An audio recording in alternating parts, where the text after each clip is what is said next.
Hello everyone, it's me again, Margaret. Once again, welcome back to my YouTube channel. So for today's video, we are going to make a house decor. So all we can do is to have, of course, a sand. We use a sand and of course cement.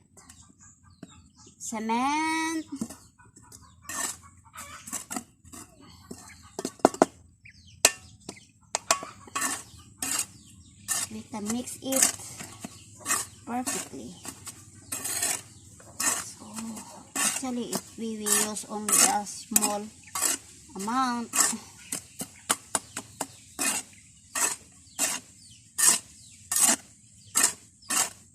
and also we have this one,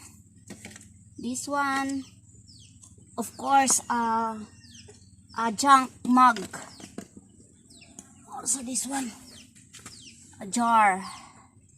So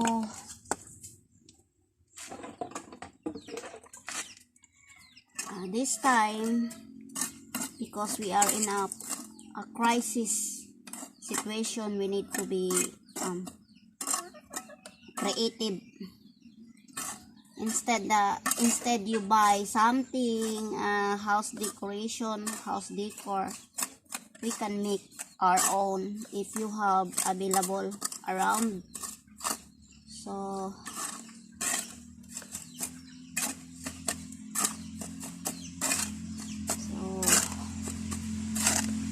don't waste your money.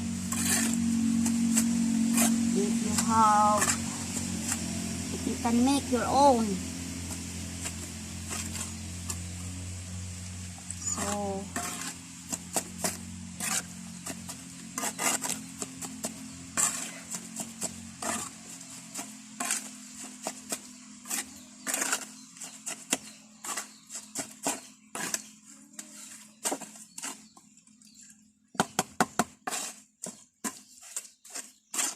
we can mix them well.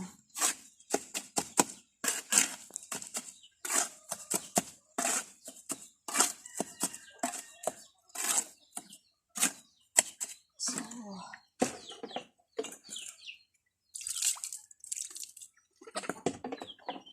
all we can do is put here.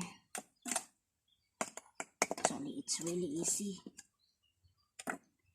We need to be, like I said, we are in the situation that it is really crisis, so we need to be creative in our own way. So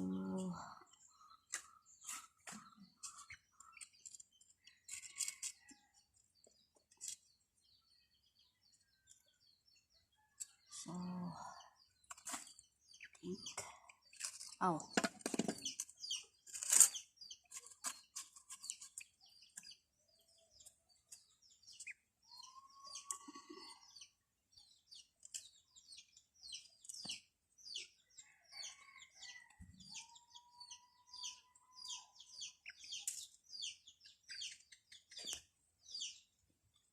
camera girl, please focus.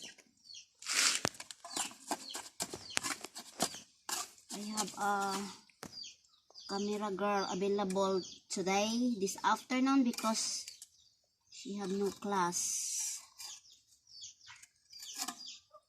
She have no class today. So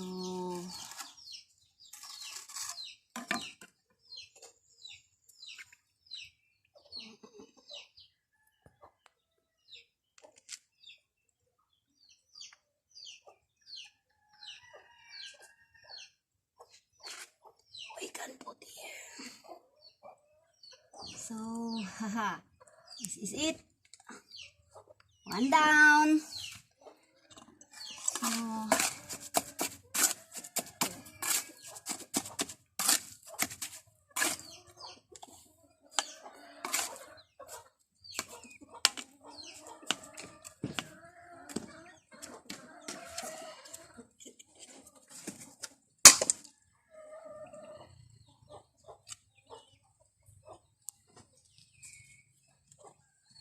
Oh, or maybe that.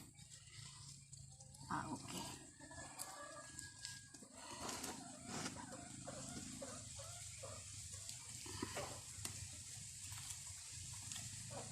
So, yes. All we can do is to be creative. We cannot, I don't want wasted money for some decoration. So, as you can see, this is perfect. Oh my goodness. Oh my god, oh my god. See which one is look very good, look nice, beautiful. Zia, The jar one? the jar. Mm-hmm. Oh yeah, I love the jar also, and actually this one it is unique also because of the shape of The- the wood. Ma, the jar of the what's called that in the thing in the jar? The jar I just tray. found it. This one. Yeah, I just found it when I was playing. Yeah. So itchy. Goodness. So I think this is it. Oh. So no need wasted for money for some decoration, house decoration. We make our own. We need to be more creative in a piece of, in a piece of junk. So yes, which one is your bit, or if you want, I mean, which one is your favorite? This, oh, wait, this one, see, oh my, or this one, but I like this one. It's really unique, unique shape. You know the shape? It was amazing shape. But this one, it is a simple but looks elegant. You know, looks. So maybe soon I will put some varnish so that it looks shiny and glossy. So yes, I think that's all about it. And before we end this video, if you are new my if you are new my channel, do subscribe, hit the notification bell so that you keep updating my latest video. And of course, feel free to share with all your friends, your colleagues, etc. Do a comments down below if you love to make, or if you like to make some house decorations using something, using old material or some junk stuff that you can make. So yeah, and hit thumbs up if you like this video. Thank you for watching. See you next time. Bye. The mug. Ma. Beautiful.